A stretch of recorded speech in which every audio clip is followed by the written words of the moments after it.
1624화 우리의 피와 목숨으로 4. 윤종의 이마를 타고 식은땀 한 방울이 흘러내린다. 수많은 격전과 위기를 넘어왔지만 이만큼이나 긴장되는 상황은 그리 많이 겪지 못했다. 숨통을 죄는 압박감에 금방이라도 숨이 넘어갈 것 같고 당장이라도 자리를 박차며 나가버리고 싶을 정도다. 그뿐만이 아니었다. 곁에 있는 조걸의 낯빛도 크게 다르지 않았다. 노상 둔하에서 까불거리기만 하던 저놈까지 긴장한다는 게온 지금 직면한 이 상황이 그만큼 심각하다는 뜻이겠시. 살떨리는 정적 그리고 송긋이 싸늘해질 만큼의 긴장. 그 가운데 누군가의 목소리가 서늘하게 흘러나왔다. 다시 한번 말하지만. 장인이 정성을 다해 옥을 섬세히 깎고 빚은 듯한 얼굴이 지금은 묘하게 일그러져 있다. 장문인께서 하신 말씀은 그저 장문인의 입장이실 뿐 그게 모든 종남인의 입장을 대변하지는. 띄엄띄엄 가까스로 말을 늘어놓던 그는 이내 입을 다물고 이를 악물었다. 말을 하면서도 이 말을 하는 게 아무 의미가 없음을 스스로 알고 있다는 듯이 고금을 막론하고 절대로 변하지 않는 법칙이 하나 있다. 내세울 논리가 무너지고 나면 결국 남는 건 강짜뿐이란 사실이다. 어쨌든 그런 일이 있었다 해서 무언가 달라질 거라고는 생각하지 마라. 헛된 생각을 품는다면 현실을 처절히 알게 해줄 것이다. 언뜻 살기까지 섞인 일갈이었다. 하지만 건너편에 앉은 그와 똑 닮은 이는 외려 여유만만하게 입꼬리를 끌어올렸다.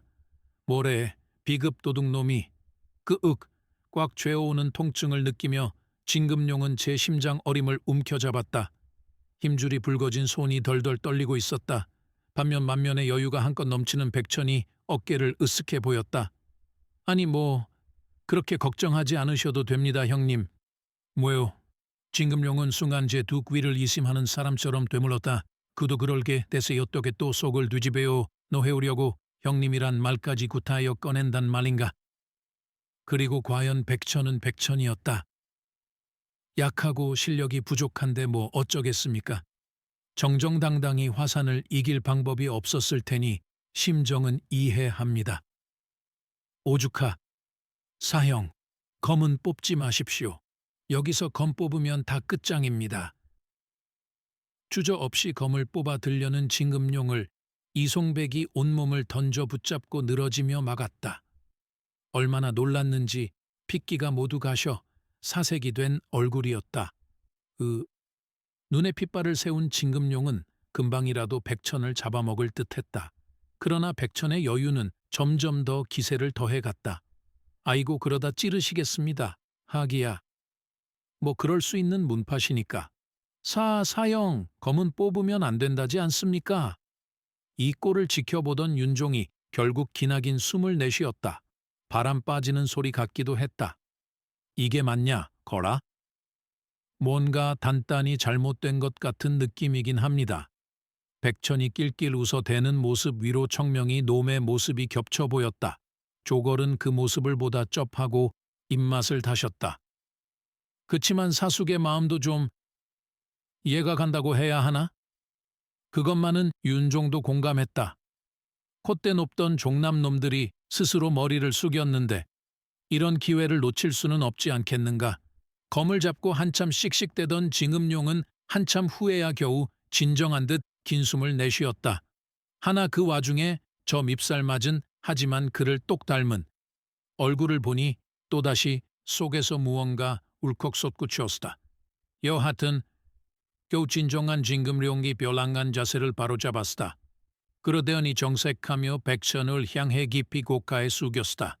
백천이 웃음기를 거두며 눈을 휘둥그레 떴다. 선대에서 벌어진 일이라고는 하나 이 죄는 모든 종남의 제자들이 함께 짊어져야 할 죄임을 알고 있소. 내가 종남을 대표할 수 있는 사람은 아니지만 그럴 것 없습니다. 진소협. 백천이 단호한 목소리로 진금룡의 말을 끊었다. 진소협께서 종남을 대표하실 수 없듯이 저 역시 화산을 대표할 수 있는 사람은 아닙니다. 장문대리라는 허울을 뒤집어 쓰고 있을 뿐이지요. 애초에 귀문의 장문인과 자문의 태상 장문께서 끝낸 이야기를 우리가 다시 끄집어내는 건 그리 옳지 않다 여겨집니다. 담담하고도 힘이 실린 목소리가 이어졌다. 정 그런 마음이 있으시다면 태상 장모님께서 말씀하셨듯 세상에 갚으시면 됩니다. 진금룡과 백천의 시선이 정면에서 마주쳤다. 짧은 순간이지만 진금룡의 두 눈에 복잡한 감회가 스쳐갔다. 감사합니다, 백천 도장. 별 말씀을. 이런 식으로 백천과 마주하는 나를 상상한 적이 있었던가? 진금룡은 속으로 작게 탄식했다. 인정하고 싶지는 않지만 생각하게 되었다. 만일 그가 백천의 입장에 서 있었다면 저렇게 고개를 끄덕여 줄 수 있었을까? 아니, 절대로 그러지 않았을 것이다. 설령 윗대에서 원만하게 합의를 끝냈다고 해도 그는 끝까지 상대의 죄를 추궁하려 들었을 것이다. 다시는 그와 눈조차 마주치지 못하게, 아니, 어쩌면 우서른들의 합의 자체를 인정하지 않으려 들었을지도 모른다. 하지만 백천은 아니다. 그는 이 모든 것을 담담하게 여기는 것으로 그를 배려해주고 있다. 물론 진금룡에게는 그 행동이 더 큰 부담이나 그 점을 노린 것이든 노리지 않은 것이든 진금룡이 할 수 없는 대처라는 사실만은 분명했다. 이제는 인정해야 한다. 앞에 앉아있는 동생이, 아니, 화산의 백천이 이제는 그가 감당할 수 없을 만큼 커 버렸다는 사실을. 그런데 그건 화산의 대제자 백천으로서의 입장이고. 조금 당황한 진금룡이 살짝 얼빠진 소리를 내었다. 어느새 백천은 등을 한껏 뒤로 기댄 채 오만하기 이를 데 없는 눈으로 이쪽을 내려다보고 있었다. 청명히 보았다면 또 저 지랄이네, 저 재수 없는 인간이 라고 일갈하고도 남았을 얼굴로. 인간 진동룡으로서는 사과를 좀 받아야겠는데? 뭐? 화산 따위? 화산 같은 곳? 그딴 망한 문파? 아이고, 종남은 아주 대단하신 문파인가 보네. 그래서 그 망한 문파의 비급을 그리 살뜰히 훔쳐가셨나? 야, 내가 아는 대단함이라는 단어와 그쪽이 쓰는 대단함이라는 단어가 뜻이 다른 모양이네. 하긴 너무 대단해서 단어도 막 만들어 쓰나 봐. 엉? 그 대단한 문파의 장, 문제자라 아주 자랑스러우시. 쾅. 거칠게 문을 닫고 나온 진금룡이 거친 숨을 몰아쉬었다. 저곳에 조금만 더 있었다면 끝내 검을 뽑고 말았을 것이다. 저 망할. 대체 저 따위로 재수 없는 표정과 싹퉁 머리 없는 말투는 어디서 배웠단 말인가? 적어도 집에 있을 때는 정도를 지키는 인간이었는데 끓어오르는 속을 억지로 달래려 애쓰는 그때 문이 도로 슬며시 열리더니 이송백이 따라 나왔다. 그 모습을 흘끗 돌아본 진금룡이 미련 없이 제 숙소를 향해 걷기 시작했다. 같이 가시죠, 사형. 이송백은 발걸음을 맞추며 재빨리 따라붙었다. 숙소까지 걷는 동안 둘 사이에는 다소 어색한 공기가 흘러었다. 사형, 이 배운 일은 알고 있다. 그렇게 어른스럽지 못했다는 것을. 알았으니 되어 말하지 마라. 이송백이 한숨을 푹 내쉬었다. 그래도 다행입니다. 뭐가? 백천 도장 말입니다. 진금룡이 슬쩍 이송백에게로 시선을 돌렸다. 이송백이 조곤조곤 말했다. 사실 백천 도장이 정색하며 따져 물었다면 앞으로 화산과 종남의 관계가 말 그대로 얼음장처럼 변해버렸을 터인데 그래도 저리 나서서 장난스레 대해 주니 말이라도 붙여볼 수 있는 것 아니겠습니까? 이송백이라고 이번 일이 얼마나 중대한 사안인지 어찌 모를까. 타문의 비급을 탐낸다는 건 서로 마지막 한 사람이 남을 때까지 전쟁을 치러도 이상하지 않을 일이다. 그런 중차대한 일을 이리 넘기다니 얼마나 대단한가. 사제들도 지금 화산의 제자들을 어떤 얼굴로 봐야 할지 모르겠다고 하는 판입니다. 그런 와중에 백천 도장이 그래, 그놈도 알고 하는 짓이겠지. 그렇겠죠? 백천의 영향력은 생각 이상으로 강하다. 문파 내의 영향력으로만 따지자면 진금룡이 종남에 끼치는 영향력과 비교도 안 될 정도일 것이다. 그러니까 저리 분위기를 풀고 나오니 앞으로도 한동안은 서로 큰 문제는 생기지 않을 게 분명했다. 백천 역시 그걸 노리고 진금룡과 자리를 함께하며 그 모습을 보인 것이겠지. 그래서 마음의 짐은 조금 덜었습니다.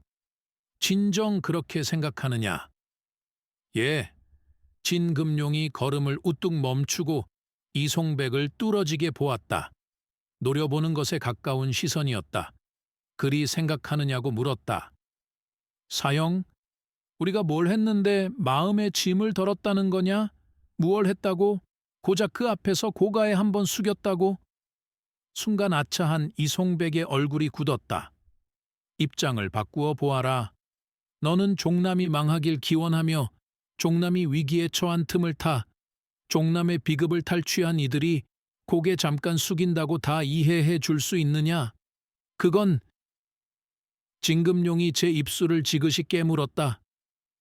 용서라는 건 최소한 그에 합당한 보상과 대가를 치렀을 때나 바랄 수 있는 것이다. 조건 없이 받는 용서는 그저 자비를 구한 것일 뿐이지. 너는 화산이 종남을 가엾게 여겨줘서 감사하다고 짓거린 것이다. 이송백이 말없이 고개를 숙였다.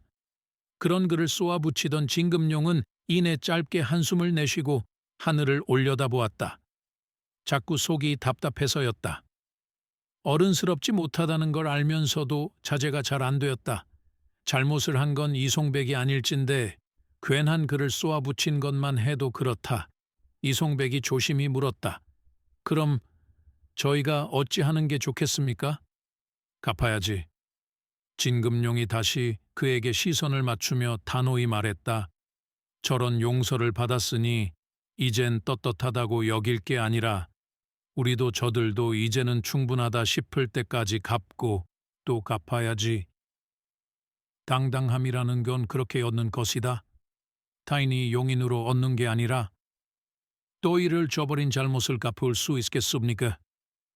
우리 대에서 다 갚지 못한다면 대음다에 그것으로도 부족하다면 그 대음대에 걸치어 갚으면 된다. 힘든 일이겠지만 적어도 종남이라는 문파가 떳떳하지 못한 문파가 되는 것보다는 쉬운 바에 낫다. 이송백도 이에 동의하여 무겁게 고개를 끄덕였다. 사제들에게도 사질들에게도 똑바로 전해라. 경거망동하는 놈들이 있으면 내가 절대 용서하지 않겠다고. 그러겠습니다, 사형. 잠시 이송백을 바라보던 징음룡이 다시 몸을 돌려 걷기 시작했다. 다행이라. 그는 자신이 이송백에게 화를 쏟은 이유에 대해 생각해 보았다. 아마도 화가 치솟았던 건 그와 같은 생각을 징음룡도 똑같이 해버렸기 때문이리라. 만약 이 일이 지금 터지지 않았다면 어찌 되었을까? 자신이 장문인이 되고 이 사실을 알게 되었다면 그때도 그는 이 모든 것을 떳떳하게 밝히고 그 대가를 감당할 용기를 낼 수 있었을까? 그럴 수 없었을 것이다. 징음룡뿐만이 아니라 세상 누구도 이 화약골을 건드릴 용기는 선뜻 나지 않을 테다. 그러니 징금룡은 그저 속에다 어찌할 수 없는 죄를 묻어둔 채 몰래 썩어갔을 것이다. 누구든 그래 누구라 해도 말이다. 그때 딱 한 사람을 떠올린 진금룡이 피식 웃었다. 녀석이라면 아무렇지도 않게 꺼내고 고개를 숙였겠지. 저와 똑 닮은 동생을 떠올리며 그는 고개를 내저었다. 이제는 조치는 처지인가. 쓴웃음이 어렸지만 기분만큼은 선선하였다.